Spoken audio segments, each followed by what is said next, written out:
Bismillahirrahmanirrahim.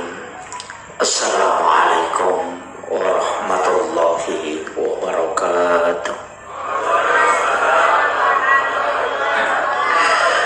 Maulaya sholli wa sallim daiman abada ala habibika khairil halki kullihim.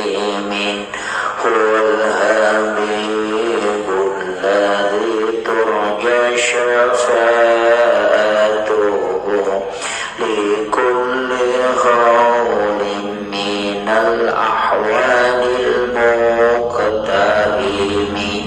Ya Rabbi bil Mustafa balligh maqasidana waghfir lana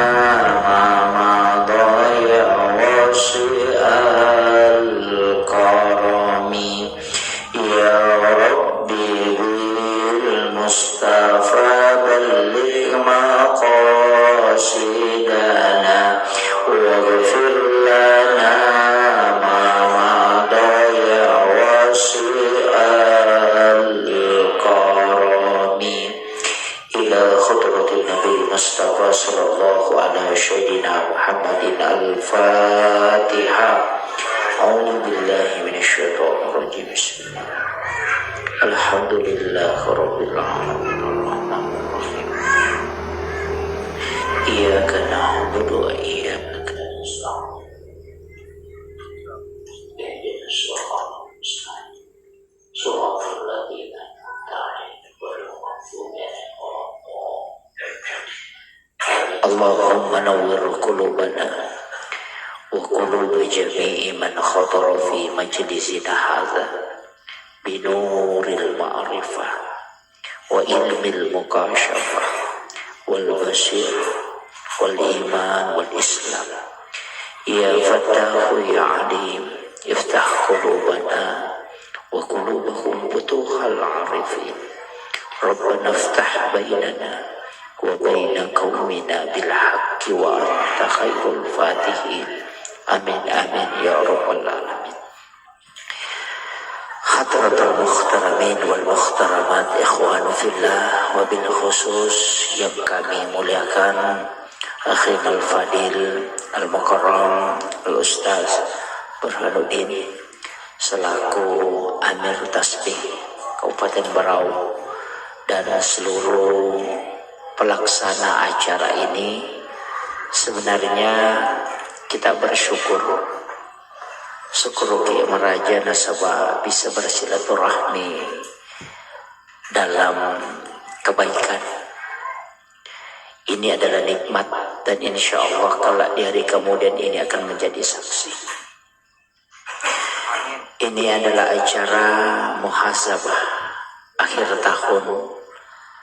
Bagaimana kita mengisi kalbu untuk senantiasa bisa istiqamah dalam beribadah kepada Allah Subhanahu wa Ta'ala.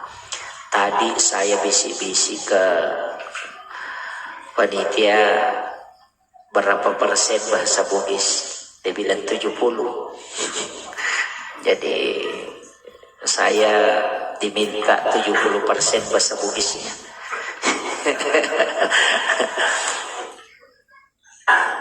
Jadi pertama saya sampaikan bahwa ini tasbih sebenarnya inilah satu gerakan tokoh agama di Kabupaten Sidrap itu untuk menggerakkan seluruh masyarakat untuk cinta masjid dan cinta dakwah. Makanya sebelum ada tasbih di Kabupaten Sidrap, jamaah masjid itu biasa hanya sampai 20, paling tinggi 10 orang. Kecuali masjid-masjid tertentu. Tapi setelah ada tim armada safari yang memotivasi datang ke masjid-masjid untuk memotivasi, hampir semua masjid di Sidrap itu adakan pengajian setiap pekan. Kemudian jamaahnya sampai 4-5 saf. Kalau kita di Islamic Center itu biasa sampai kurang lebih 2000 jamaah kalau sholat. Jadi itu luar biasa. Jadi di Berau ini menggerakkan itu. Karena tugas seorang dai adalah mengingatkan. Nanti Allah yang memberi hidayah. Jadi nanti kita itu penceramah, para tokoh agama, pecinta sholat berjamaah akan ditanya, apa yang kau lakukan? Apakah engkau mengajak sesama muslim untuk datang ke masjid? Jadi nanti kala ini akan menjadi pembela kita di yaumil akhir. Ya, maka de gorota tugas na tu tawe mil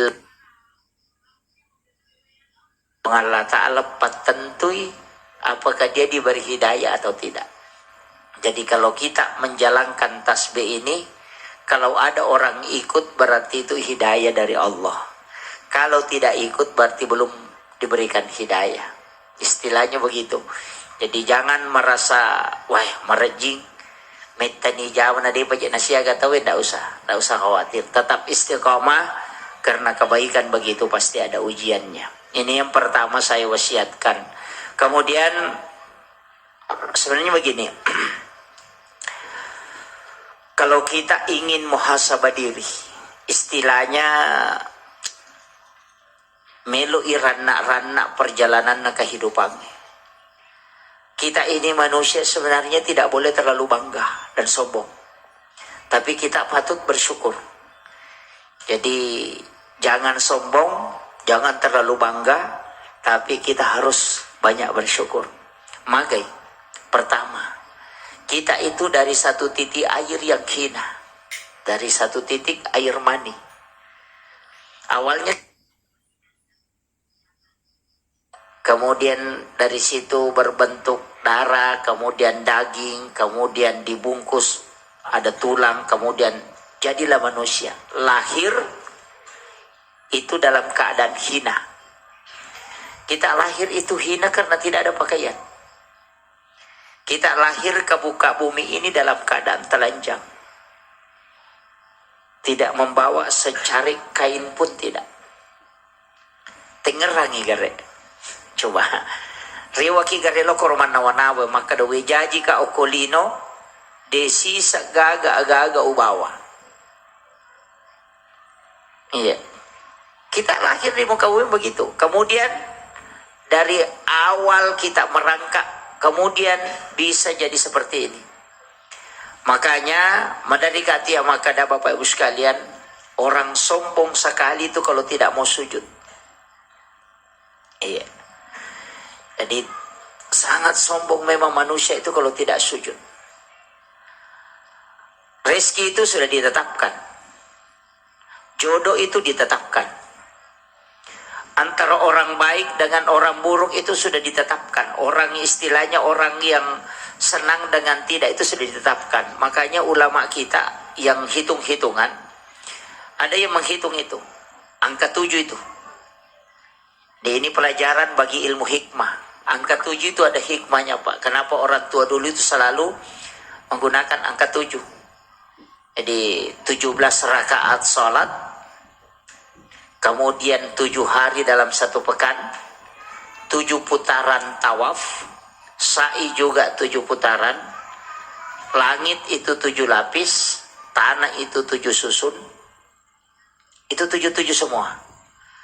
Kenapa ini angka 7? Itu ada rahasianya. Kenapa orang 7 hari kelahiran di akikah, 7 tahun dia lahirnya diperintahkan untuk kita memerintahkan anak sholat. Kenapa 7? Kenapa bukan 5? 7 tahun umurnya anak sudah masuk sekolah SD. 7 tahun kemudian 10 tahun kita disuruh menyuruh anak kalau tidak sholat kita pukul. Karena dia menghadapi 7 tahun kedua di umur 14 tahun. 14 tahun umurnya anak berarti dia akan masuk SMP. 7 tahun kemudian dia masuk perguruan tinggi. Di umur 21 tahun. Umur 21 tahun itu sampai 28 tahun disuruh menikah. Kenapa? Karena kalau dia tidak menikah di situ, kadang dia tidak menikah sampai 35 tahun. Itu ada hitung-hitungannya Pak. Jadi dalam ilmu hikmah itu luar biasa. Jadi kalau kita mau hitung, itu kan kunci. 7 bulan kandungan, ya kan? Ikut tampu ya anak pitung pulang itampu na biasa adakan syukuran 7 bulanan. Kenapa 7? Kenapa bukan 4 bulan? Padahal di situ ditiupkan ruh. Kenapa diambil 7? Itu ada nilai, ada hikmah di situ, Pak. Jadi kadangkala kalau kita sudah menghitung-hitung, makanya saya sering ceramahkan itu. Ini pesannya para ulama kita di ilmu hikmah. Dia sudah hitung dan itu dibukakan pintu kasyaf. Jadi itu taupan rita wali, kung ka-aga-aga napau, itu tembus. Kadangkala kita tidak temu, tapi itu tembus. Jadi ada kitab itu Duratun Nasihin. Kitab Duratun Nasihin ini banyak orang tidak percaya. Makanya banyak ustaz itu tidak mau ceramahkan kitab Duratun Nasihin. Tapi ulama-ulama kita, utamanya Gorota dari Asadiyah itu, dari Jawa, itu menggunakan kitab Duratun Nasihin. Karena yang menulis kitab ini adalah seorang wali Allah. Tidak mungkin seorang wali Allah itu berbohong. Itu kuncinya. Makanya apa yang terdapat di dalam kitab Duratun Nasihin itu adalah satu ilmu yang susah dideteksi dengan akal. Sama dengan Hujatul Islam Imamul Ghazali. Ketika dia ditanya dalam kitab Hiyalimuddin bahwa banyak hadis-hadis di dalam kitab itu tidak ditemukan di kitab masyhur. Jadi mega hadis okko kita ni Imamul Ghazali kitab Hiyalimuddin itu deni runtuh kok kita yang ulama-ulama lain itu tidak menulis. Itu muridnya mempertanyakan kedudukan hadis yang ada di kitab Hiyalimuddin. Agak jawaban Imamul Ghazali itu simpel sekali. Dia mengatakan, wahai muridku, saya tidak menulis satupun hadis di kitab Hiya ini kecuali saya sudah talaki langsung ke Nabi. Coba. Jadi dewo ki hadesa enasa ngoko kitab Hiyalimuddin na rekode na pura wakutana langsung ngoko nabinta. Nanti Rasulullah mengiyakan baru saya tulis. Berarti di dalam kitab ini kurang lebih 200 hadis yang ada di dalamnya. Berarti Imamul Ghazali ketika menulis kitab ini kurang lebih 200 kali, 400 kali mimpi ketemu Rasulullah. Itu. Jadi makanya itu disebut dengan kitab tasawuf monumental. Jadi cuma kalau orang agak berat. Jadi makanya saya bilang kita harus banyak membaca kitab-kitab termasuk kitab-kitab ulama. Yaitu Pak disangangnya makoro Pak. Ada kajian tasawuf, ada kajian fikih, ada kajian tafsir, ada kajian hikmah. Jadi kalau kita di dalam Islam pun begitu, ada kajian hukum, ada kajian tauhid, ada kajian akhlak. Jadi kok kajian fikih, ulamanya disebut fuqaha. Kok kajian tauhid, ulamanya disebut murabbi. Kalau kajian akhlak, ulamanya disebut mursyid. Si salah. Jadi kalau kajian Islam itu hukum-hukum mazhabnya Syafi'i, Maliki, Hanafi dan Ahmad bin Hambal. Itu mazhabnya, ulamanya disebut fuqaha. Komen dari satu tingkat disebut kajian tauhid atau kajian iman. Kok kajian iman, ulamanya bukan fuqaha tapi disebut murabbi. Mazhabnya Mu'tazilah, Jabariyah, Qadariyah, Sunni, Syiah. Beda itu. Jadi ada lagi satu tingkat, itu kajian ihsan, itu akhlak. Jadi ulamanya disebut mursyid. Mazhabnya Halwatiyah, Saktari, itu begitu. Jadi Samam, ada Yusufiyah, ada Qadiri, itu tarekat-tarekat. Jadi agama ini nanti sempurna kajiannya, nariko ya lamanang. Ya koma guru mi bawa piki, mempangiwangi itu matero. Gitu. Belajar fikih itu pasti berdebat. Dan ini tidak boleh dicampur Pak. Dia buat dicampur. Kajian adab dikasih turun ke kajian tauhid. Itu bahaya. Termasuk begini. Saya kasih contoh. Kadang orang itu Pak bahas tauhid tapi contohnya salah. Jasem, hormat kepada bendera merah putih itu musyrik. Coba, sungkeman ke orang tua itu musyrik. Kenapa? Itu salahnya penceramah, itu kajian akhlak dikasih turun ke tauhid. Coba. Jadi hormat kepada bendera itu takzim, penghormatan kepada pejuang yang memperjuangkan negara. Itu yang kita hormati, bukan menyembah. Nah, ketika ditarik ke tauhid dianggap menyembah. Ini jadi masalah. Ini mengatakan hormat kepada bendera merah putih musyrik. Karena dia menyembah bendera. Kan begitu. Itu yang salah. Makanya kadang contohnya yang salah, kajiannya juga ikut. Itu bahayanya Pak. Termasuk kemeloki male dasar ya roh.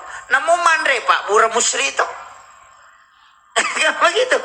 Karena makan obat juga menyembuhkan. Kan begitu. Ini bahayanya. Makanya kajian akhlak tetap akhlak.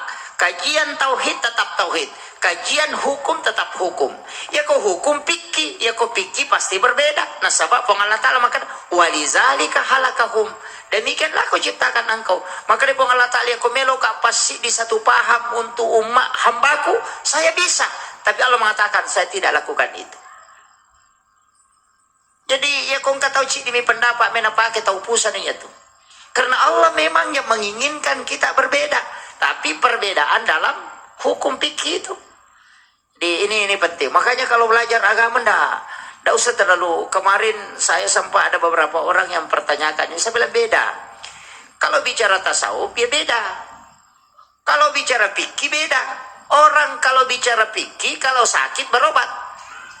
Kan begitu. Ya kumalah sakit maburaki.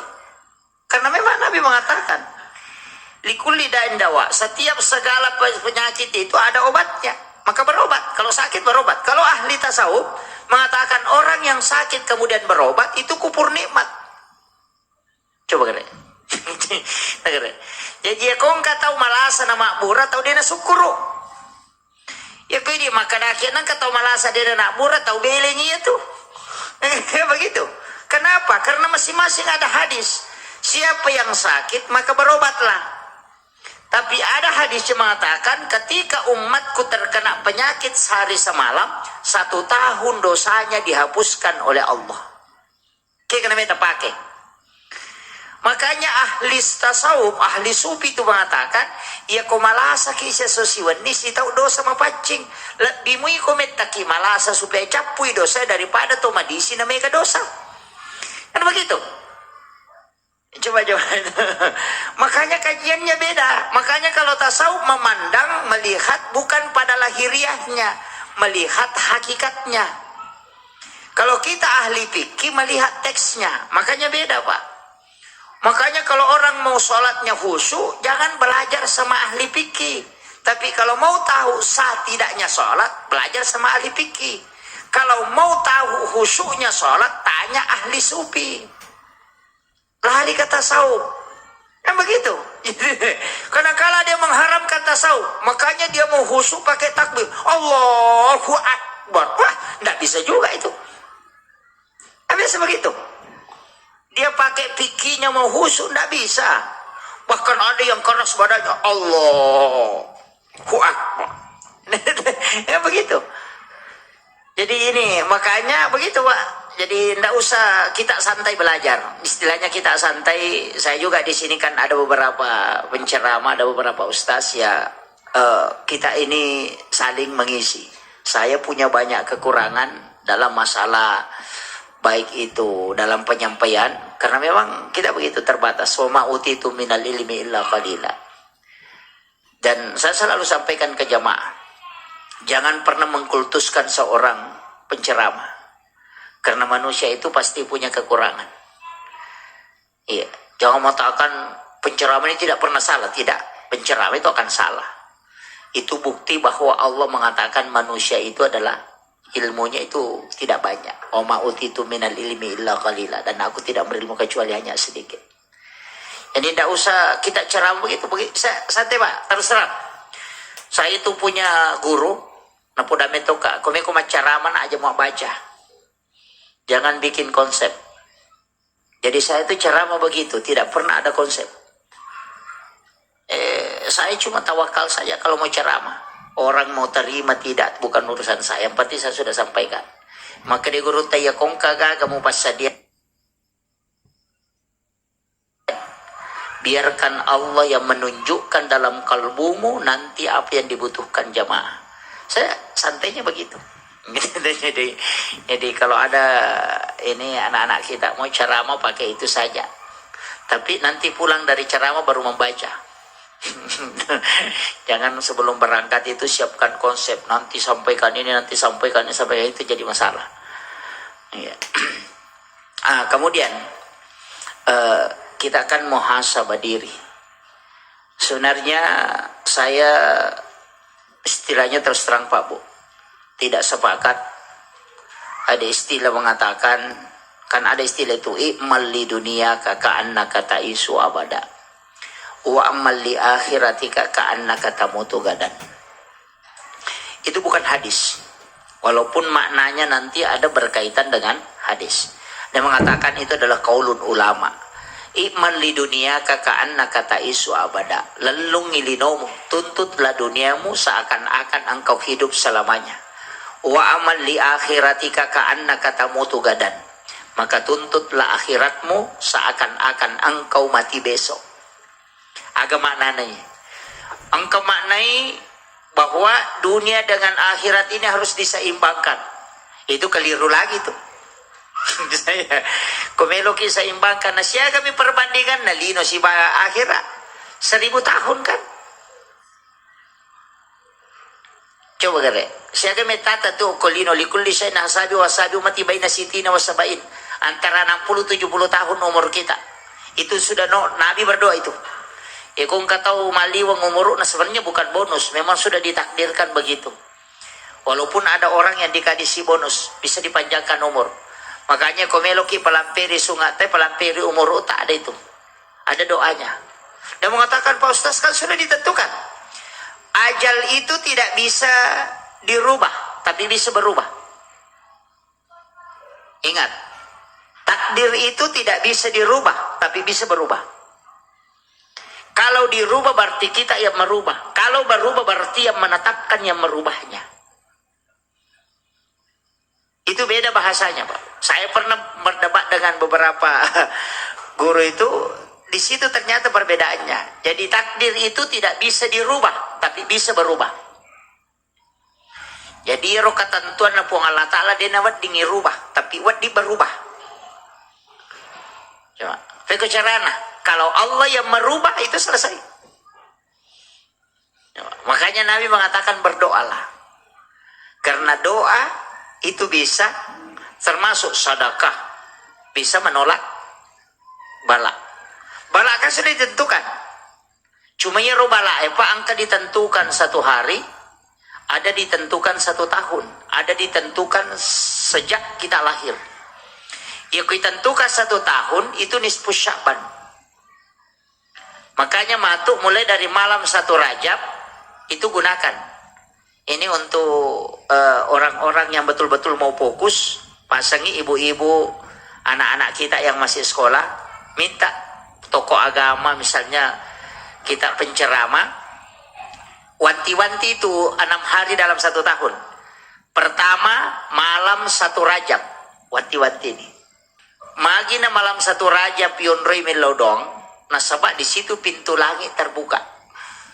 Jadi itu kondisi di naraja tak buka pintu na langit. Karena di situ nurnya Rasulullah diturunkan ke perut ibunya Siti Aminah. Itu malam 1 Rajab. Makanya malam 1 Rajab itu pintu langit dibuka setiap tahun.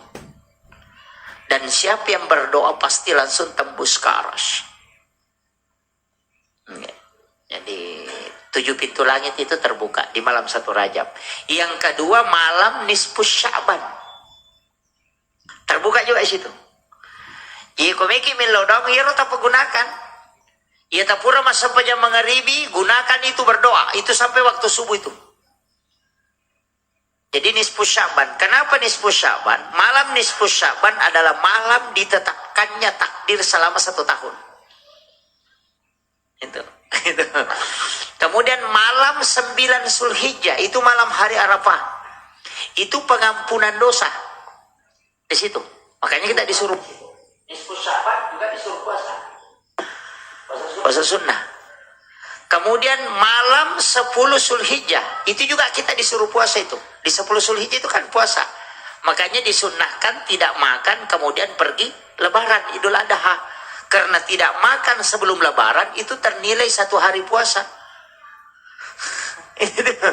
Sebenarnya begitu. Makanya kalau hari raya Idul Fitri kita makan dulu baru berangkat. Karena puasa sudah cukup 30. Tapi kalau puasa kurang 29 disunnahkan tidak makan kemudian pergi lebaran.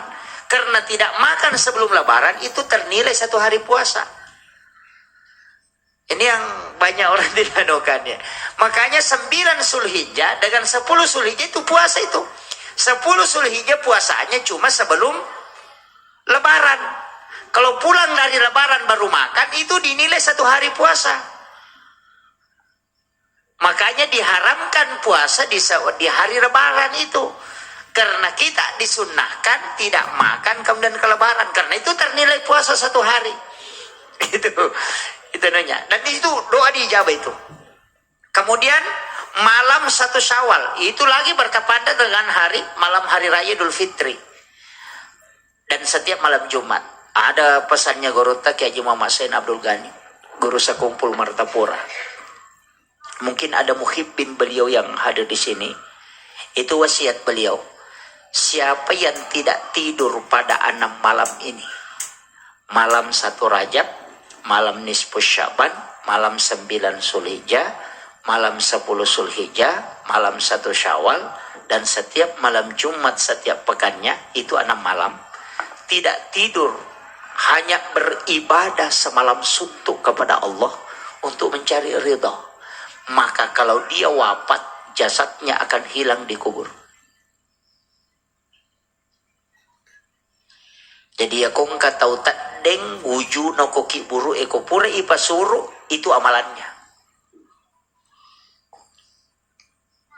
Kalau mampu, tidak tidur sampai subuh. Makanya ustaz itu berat, karena dia mau khutbah Jumat. Gitu. Apalagi mau ceramah lebaran, tidak tidur sampai pagi. Nah, dari situlah ulama kita mengajarkan doa, baca surah Al-Insyirah 7 kali sesudah sholat asar dan sesudah sholat subuh, supaya tidurmu sedikit, makanmu sedikit. Itu. Cuma saya diajarkan sama guru tak, ini di dalam tirakat. Kalau kita baca surah Al-Insyirah, Alam Nasrah, itu kalau sudah sampai 1 kali itu ditelan. Kita menelan. Mengemak. Jadi dibaca 7 kali. Orang kalau lapar sekali tidak ada makanan, cukup pakai itu. Insya Allah. Tidak lapar itu. Itu kuncinya. Dan tidak banyak tidur. Biar tidurnya hanya 2 jam, itu sudah tidak ini. Tubuh juga itu fit, tidak terpengaruh dengan kondisi berat. Kau nampak barakah ibu Allah Ta'ala. Jadi saya kasih tahu ini, itu kuncinya. Itulah ilmunya ulama. Jadi dia tidak minum vitamin. Tak makan vitamin, tak minum vitamin. Suplai makanan tak dia minum. Cukup pakai itu. Surah Al-Insyirah, Alam Nasrah. Dan kalau ada orang mengamalkan ini tidak akan pernah berada pada posisi rendah. Selalu diangkat derajatnya oleh Allah. Orang yang banyak membaca surah Al-Insyirah. Kayaknya anak-anak yang sekolah suruh baca itu Pak Bu. Kong kalau terima jamaah masih mah honor ki baca itu. Masih anak buah di perusahaan baca itu. Amalkan terus itu. Karena Allah, insya Allah Allah akan mengangkat derajat. Karena itu surah memang dihadiahkan langsung untuk Rasulullah. Saya kasih tahu, itu kuncinya Pak. Itu Itu surah Al-Insyirah itu luar biasa kalau kita mau pakai. Lam Nasrah. Nah, sebenarnya kan surah di dalam Al-Quran itu ada surah-surah tertentu memang. Kami tahu itu surah tertentu ajaib baca, bagus diamalkan. Jadi itu kuncinya kalau kita mau mengamalkan surah, termasuk surah Al-Kautsar, surah yang pendek tapi manfaatnya luar biasa. Bahkan, tapi ini bukan untuk anak-anak, ini untuk orang umur 40-an ke atas lah. Utamanya penceramah, amalkan itu la ilaha illallah Muhammadur Rasulullah. Itu 41 kali sebelum tidur. Tapi itulah doa terakhir, bacaan terakhir. Tidak la ilallah Muhammadur Rasulullah, la ilaha illallah Muhammadur Rasulullah. Itu dibaca 41 kali pada saat sudah baring, dan tidak ada bacaan sesudahnya. Jangan lebih, jangan kurang, 41 kali. Pas bangun, jangan bangkit dari tempat tidur, masih dalam keadaan baring, baca itu 41 kali. Istiqomahkan 40 hari. Istiqomahkan. Cuma kalau pernah lupa 1 kali, itu diulang lagi dari 1. Start lagi 0. Jadi itu susahnya kalau amalan itu. Jadi baca la ilaha illallah Muhammadur Rasulullah. Ada juga ulama kita mengatakan cukup la ilaha illallah. Di la ilaha illallah, la ilaha illallah itu 41 kali. Pas sebelum tidur. Kalau pas bangun, jangan langsung berdiri. Langsung jangan duduk. Langsung dalam keadaan baring, baca itu 41 kali baru tinggalkan tempat tidur. Itu ilmu kasyaf. Itu ilmu kasyaf. Jadi cuma jangan heran kalau bisa mendengarkan ada suara-suara lain. Jadi biasa kayak batu itu kita dengar ada suara dari situ. Dari makanan ada, pohon biasa kita dengar ada suara kayak zikir. Makanya dari situlah ulama tahu ya sikiri na batu ya sikiri na, karena dari situ. Orang kalau mau ziarah ke makamnya para ulama, dia bisa tahu kalau ruhnya itu ada, karena dia pakai ilmu itu. Itu saya kasih ini ilmu khusus. Tapi jangan dipakai untuk hal-hal yang lain. Cukup itu. Saya bilang umur 40 ke atas bisa amalkan itu. Itu ilmu kasyaf. Kalau mau dikasih ilmu tembus, pakai itu, Pak. Tidak susah itu. Yang penting kita istiqomah mengamalkan. Cuma begitu, jangan khawatir, jangan takut kalau misalnya lewat, kemudian ada suara-suara kita dengar. Jangan. Makanya ada beberapa ulama kita itu sambil duduk dia mengatakan, Syekh ini datang. Itu sebenarnya dipakai. Karena ruhnya orang-orang alim itu, para wali Allah itu tidak mati di sisi Allah. Bisa bersilaturahmi. Karena Allah kayak bilang, sesungguhnya mereka itu tidak mati. Bahkan dia hidup dan bisa memberi rezeki. Ini yang jarang orang mau kaji. Dianggap orang kalau sudah mati selesai. Padahal Allah yang mengatakan, bal ahya, dia itu hidup, bukan mati, Pak. Ya, terus terang, ada di makam-makam para wali di sini, makam ulama kita khas, datangi kuburannya. Yang paling bagus itu malam Jumat. Mestinya tim tasbih ini juga rajin ziarah, tapi datang malam Jumat. Jam-jam 11 malam ke kubur. Nanti menjelang subuh baru pulang. Iya. Dan itulah sunnah ziarah kubur yang sesungguhnya. Kalau orang mengatakan ikuti Nabi, maka ikuti itu. Saya sering mengatakan, Pak Bu, Nabi coba periksa dalil. Nabi ziarah kapan? Itu di malam Jumat. Malam. Dan itu setiap malam Jumat, Nabi itu disuruh datang ke makam.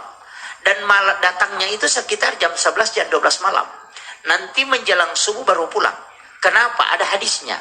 Setiap malam Jumat, ruhnya orang yang meninggal itu dikembalikan oleh Allah ke kuburnya. Itu keistimewaannya malam Jumat, Pak. Cuma ya di tomat-tomat tuh na pitau ki, di Jumat tuh.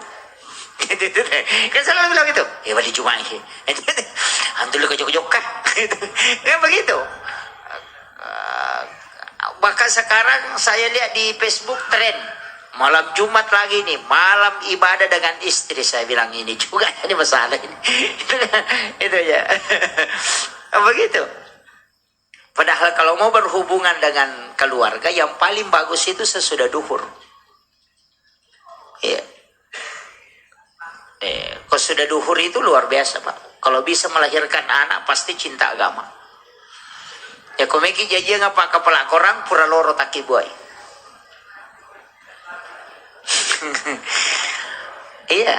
Atau sebelum atau sesudah sholat subuh. Tapi ada yang paling bagus. Kalau kita buka di kitab Ihya Ulumuddin, saya sering baca itu di kitab Ihya Ulumuddin. Kalau puasa sunnah atau puasa di Ramadan, pas selesai buka puasa langsung berhubungan. Minum air putih langsung berhubungan. Itu bisa menjadi wali Allah. Itu kuncinya. Kalau bilang terlambat gampang, bikin lagi toh. Kode naga melo jaji ya tepak bene bapak nak. Itu. Iya.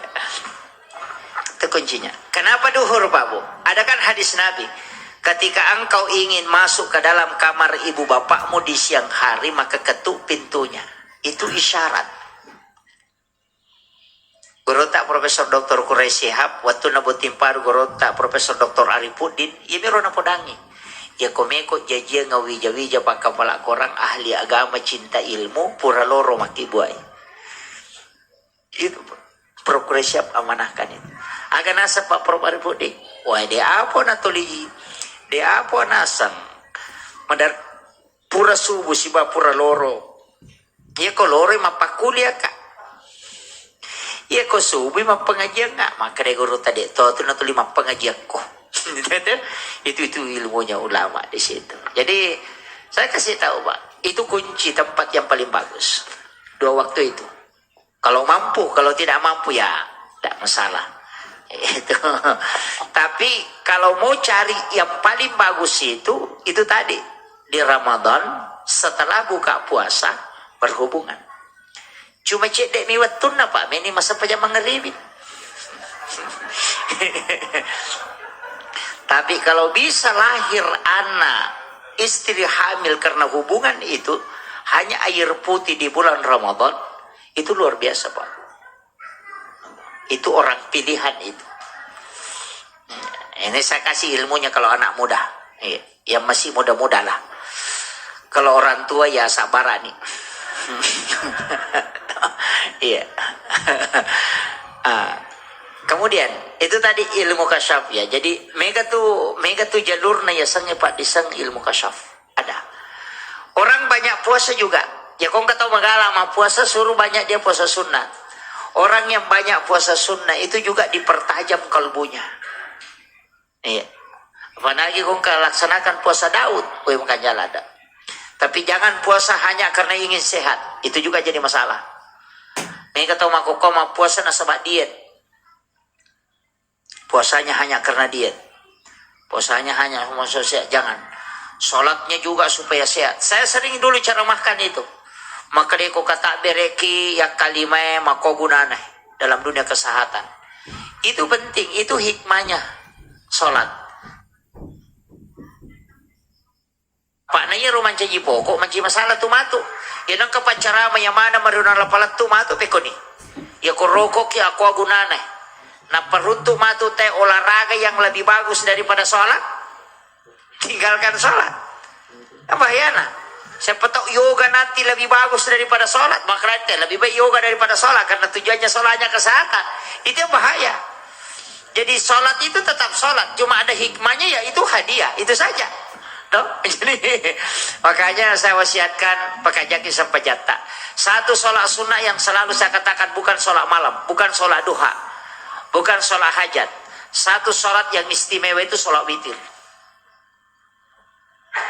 Melebihi dari semua sholat yang ada.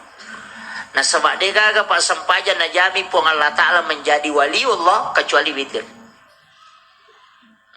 Komeki mencaji wali, awitri ki. Itu. Jadi yang menjadi wali itu bukan ahli tahajud, ahli witir. Ya, makanya kan Nabi mengatakan, siapa yang mau menjadi kekasih Allah maka berwitir. Makanya itu Nabi tokoh hadis saya, siapa yang tidak berwitir maka bukan golongan kami.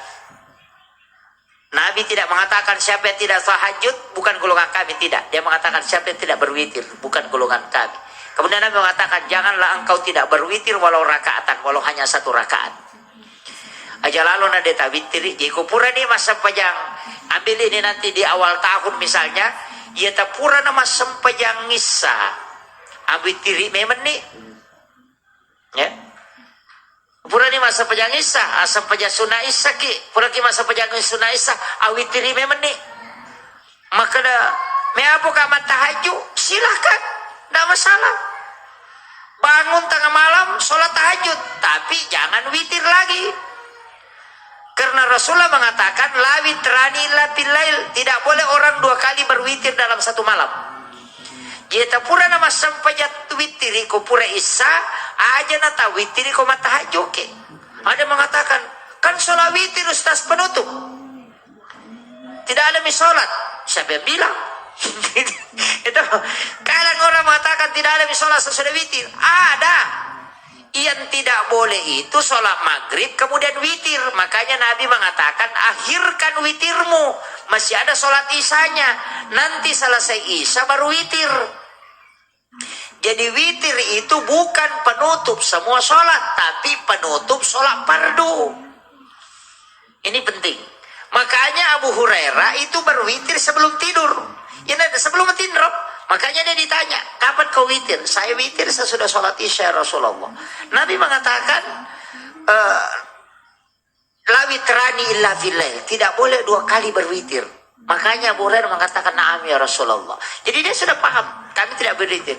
Makanya tuh Abu Bakar, sebelum matinro masih sempat tahajud nih, sholat malam. Kalau Umar nanti sudah tidur. Padahal siapa yang tidak menjamin imannya Abu Bakar? Jadi itu Abu Bakar sebelum matinro masa penjamin nih. Makanya kan Nabi tanya, kapan kau sholat malam? Abu Bakar mengatakan sebelum tidur ya Rasul. Umar mengatakan sesudah tidur ya Rasul. Nabi mengatakan kepada Abu Bakar, ya Abu Bakar, engkau adalah sahabatku yang paling hati-hati. Nah pada podang Umar, hai Umar, engkau adalah sahabatku yang paling kuat. Kenapa dikatakan hati-hati? Karena engkau takut kalau kau tidak kerjakan sehingga kau kerjakan memang sebelum tidur. Jadi minta aku kau dia namoto masam pajam peni mujama memang ni apa kalau kau matindro. Iya ko Umar, oh sahabatku paling kuat. Nasabak mulai mewatin romu moto masam pajam. Coba salah gak? Tidak. Pilih nih Pak. Kalau orang kerja di tambang, di perusahaan, capek betul. Kalau dia tidur nanti baru lagi sholat, emang baru tidur. Karena Abu Bakar lakukan itu dan Nabi ACC. Nabi bolehkan. Tidak usah paksakan diri, mesti 8 rakaat. Memang mau mengikuti tahajudnya Nabi, coba mi Pak. Tahajud Nabi sampai kakinya bengkak. 8 jam. Dia tidur itu sekitar jam 8 lewat, jam 9. Itu tidurnya hanya baring, kemudian baca 6 surah, baru bangun sholat tahajud, itu 8 jam. Siapa mau ikuti? Coba nih. Kok dia malah nyarem. Kan begitu. Jadi yang kita bisa ikuti sholatnya. Jumlah rakaatnya bisa 8. Tapi untuk persis seperti sholatnya Nabi itu mustahil. Kan begitu. Jadi Nabi tema witir, ya ikut itu. Witir 3 rakaat. Kalau mau ikuti witir ya 9 rakaat yang paling banyak.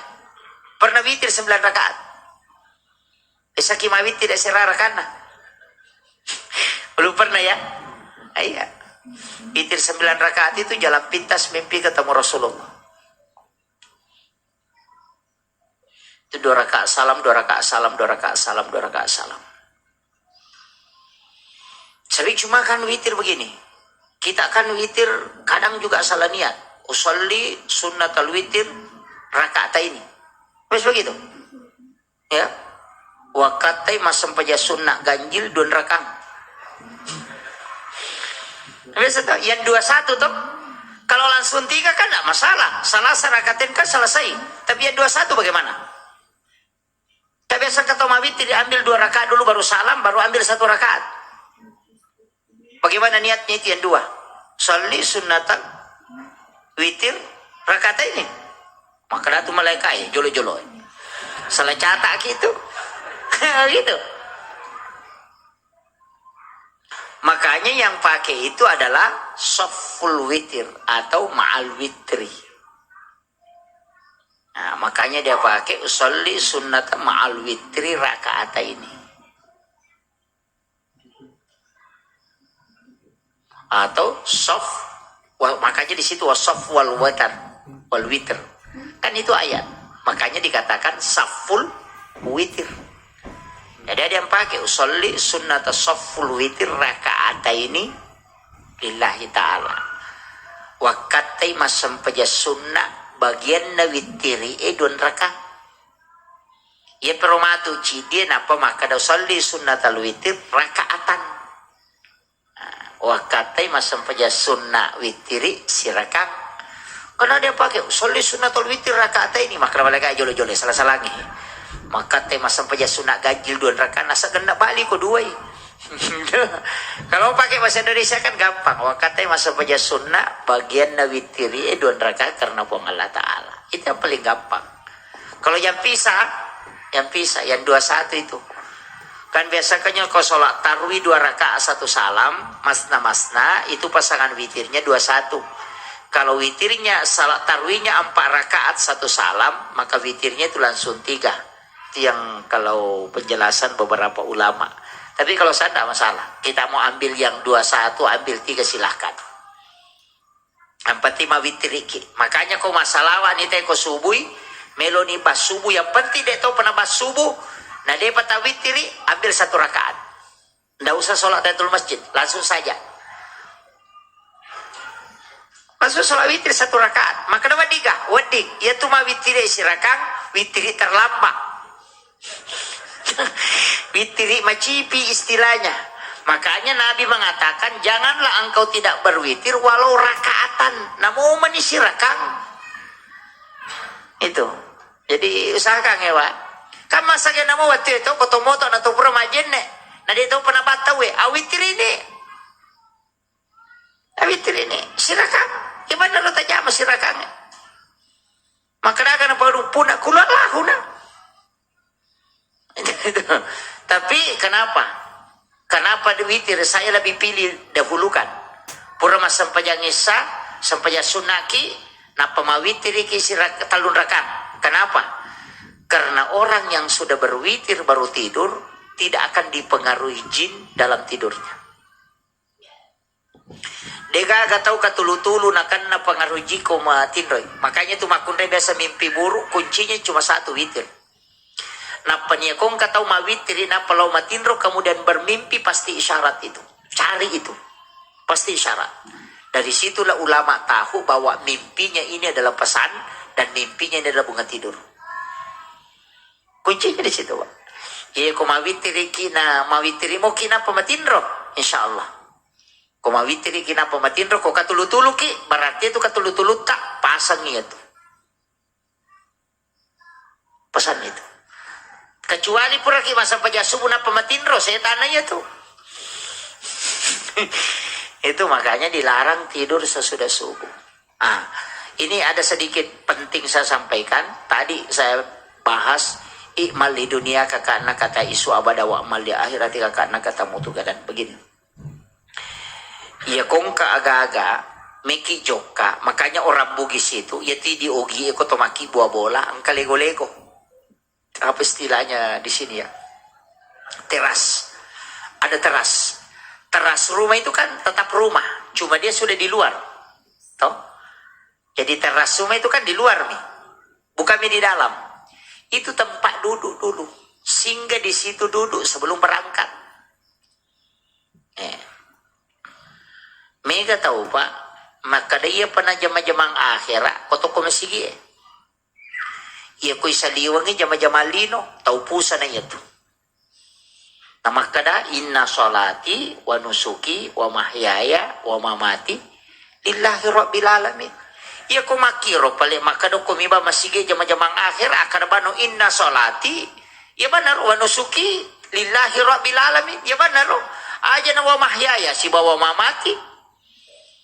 Tapi kenapa kita pakai inna solati wa nusuki wa mahyaya wa mamati lillahi rabbil alamin? Kinri wa mahyaya, kehidupan kita di mana? Semua.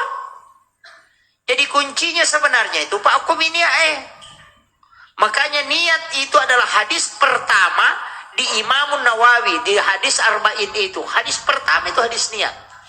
Nah sebab masa paja sunat itu kue, masa paja sunat itu kue, masa paja sunat itu kurimondre, masa paja sunat itu kuyolo. Pada 2 rakaat, pada 3 rakaat nah. Tapi ia ko sampai toba, ia ko sampai sunatul masjid. Yang di sini sholat sunnah wudu, yang di sana sholat hajat. Jadi pada bacaan, pada gerakan, tapi beda sholatnya karena niatnya. Paham nih? Kuncinya kehidupan begitu Pak. Loki majama aja tak ada lino milan lungia. Tania. Masari mengatakan, angka pangoje. Dia pergi mangoje. Alasan supaya kemudian diruntunya kemajara cicilan motor. Ya na tu pangoje gangka mau ba cicilan urusanna. Iya. Mestinya kan Nabi mengatakan man kharaja fi baiti, siapa yang meninggalkan rumahnya dengan niat mencari nafkah halal untuk keluarga dan anak-anaknya, maka dia berjihad di jalan Allah. Rugi kita?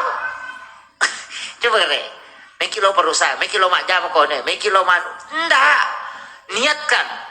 Makanya lepangyo corona tarase, duduk di situ, tapakan jaki niata. Ya kau dia tu lima pekerja kini bicara gini wakat lo sampai dari halala mo po biji ang kawadin napka halala untuk keluarga aku anak-anakku nang katawa diupah aku ko gamay. Orang yang jalan berapa lama dia cari nafkah, dia gak meruntuh angka meruntuh tetap dinilai jihad. Itulah orang yang punya pahala tidak terputus. Yo po biko makan melo kantor e majam beji angka mati lolo pak kebajain rang. Aja kere. Kuncinya kan ada pada niat. Mekilo mak balu ko pasai aja tak lebih kayak kemajaran ngarisam. Tahu kunru ya tuh. Letu mate risam itu linurus. Coba ya. Coba niatkan itu. Makanya kalau kita niatkan sebelum berangkat, WBJ angka dalih halala na po Allah Ta'ala nang kawading nakatuwi bija-bijakku.